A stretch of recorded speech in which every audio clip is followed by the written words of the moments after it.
As in generality, you know, something that we find we can't get away from at the moment is, everybody here can remember Woodstock? No? 1984, right? Well, from 2050 is pretty much 1984 now. It was the other day for geriatrics like myself. And in that period of time, as you all know, we go from 6-point-something billion people to 9.3 billion people, right? So we have a 40% increase in the world's population, but we have a 300% increase in most of our primary resources, right? So in terms of energy, cities are 3 times as greedy as in the situation that we live in at the moment, is a mix of urban and rural. What are the issues that we need to deal with in this? The one obvious thing that strikes us is that in the move from cities of 1 million people, which is very much, I guess, the kind of size of Copenhagen, you have a bunch of things that affect you in the transition to becoming a city of 10 million people. But even the services that manage to survive that amplification don't translate to 20 million. They break down. Those very, very big, take sanitation as an issue. In the move from 10 to 20 million people, effectively you start to put that in the sea. London's got one of the biggest engineering projects of its history at the moment. Pretty much looks like an expansion tank, right? Because the system is still based on that primary logic of a solution for everybody that is somehow infinitely scalable, and it's not.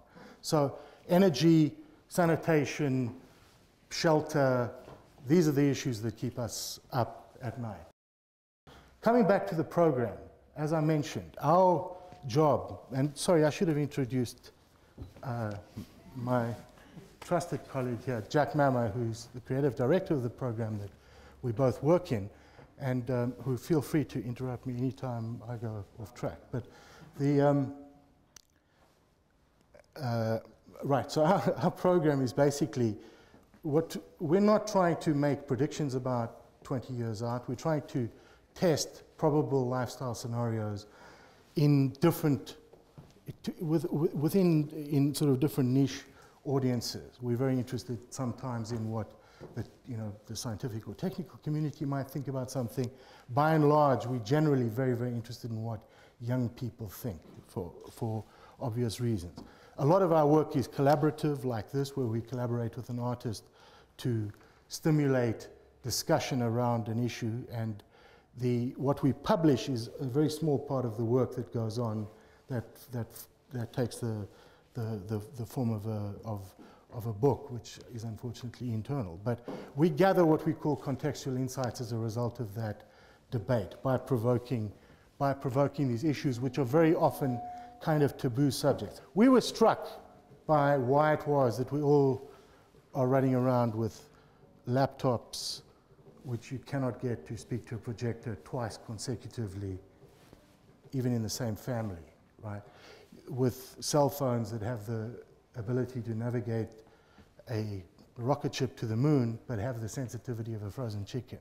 Why it is that all of the technology that we are using is so unbelievably kind of governed by all of these masculine qualities: power, performance, speed, size, etc. And why, given the fact that the technical ability to start to understand how we as individuals are feeling and thinking and behaving has existed for generations of this technology, why things like that have never been implemented.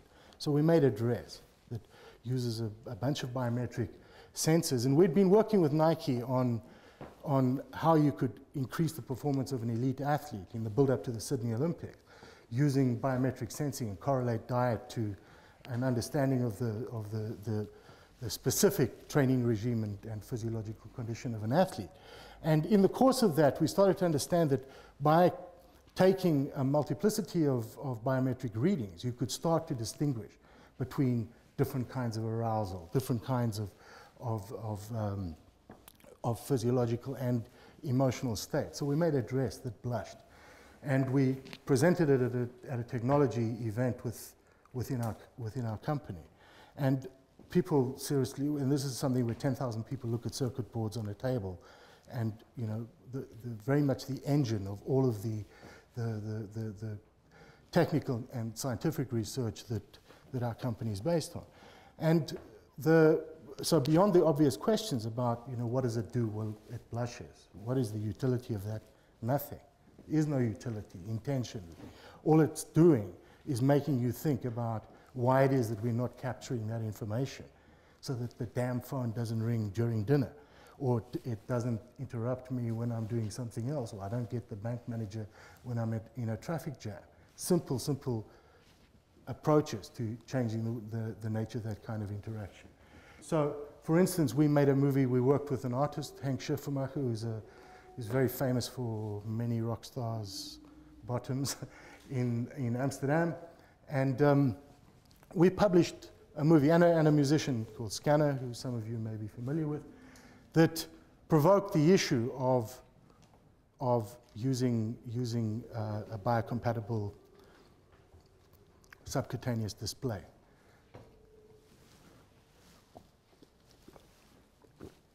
And this has had about 2.5 million reactions. That's a sort of an abbreviated version of the longer movie, which you can see on YouTube. But anyway, and most of the initial reaction was all about, okay, so this is, you know, people speculating on the techniques. Nobody doubted that it would happen. No one seemed to be at all surprised in the idea of moving ink, addressable moving ink under the skin. Nobody asked, you know, is this stuff going to give me cancer? Who fixes it if it breaks down? You know, overriding concern was, does this mean that corporations are going to hack into my body? That's what came through unbelievably loudly. And beyond the sort of first wave, which was all hip-hop discussion and, you know, stuff about body art, MIT then published a paper on silicon silk subcutaneous displays, and you had a second wave of technical discussion. And now at the moment there's a third wave, because medical tattoos have just been in the press again. That for us is money in the bank, taking an understanding of a very, very, very strong, heartfelt anxiety. We don't trust what's happening beneath the surfaces of these things. We're horrified when we discover that our phones are surveillance devices that happen to allow you to make telephone calls. That the distinction between a global multinational that is providing a software solution and the Russian mafia is not that great, in that our ability to detect the processes and activities that are going on beneath this technological surface are very, very difficult. We've lost that control, and that happening with our bodies is something that people are very worried about. What we were going to talk about is work that we're about to show at Dutch Design Week, and that's two projects, one called the Microbial Home and another called Skin Sucker, both of which are based on kind of biological technologies, or the application of biological technique in our world very much dominated by electromechanical stuff. Myself and Jack had been doing research with an organization in India called the Sulabh Foundation, who are an absolutely amazing organization of 55,000 people that receive no funding, that build sanitation systems all over India.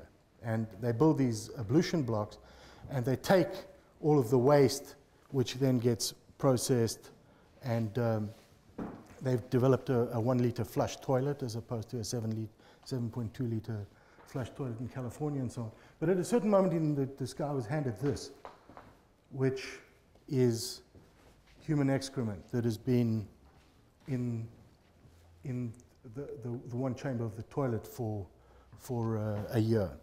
And we've worked with an artist. We had a lot of trouble importing 10 kilograms of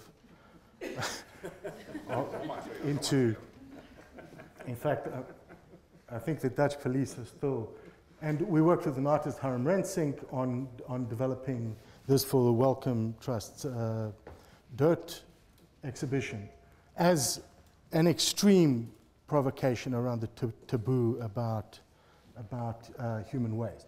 But at a sort of level closer to home, as it were, we developed a sort of an ecosystem that looks at a lot of the spaces that we as a company traditionally inhabit within the home, lighting, energy, well, domestic appliances and so on. And we try to provoke the issue of how everything's output could be an input to something else, almost a sort of domestic permaculture, if you like. And so the first part of this is a squatting toilet. As you know, the prevalence of colorectal cancers are significantly less in cultures that squat as opposed to that sit on toilets.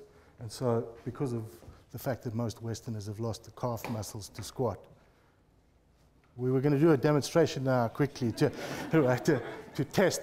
But so we've sort of redesigned the toilet to help us Westerners with this process. But essentially what this does is it separates liquids and solids. And it was one of the first things that we want to show is that solids are very high in pathogens and very low in nutrients.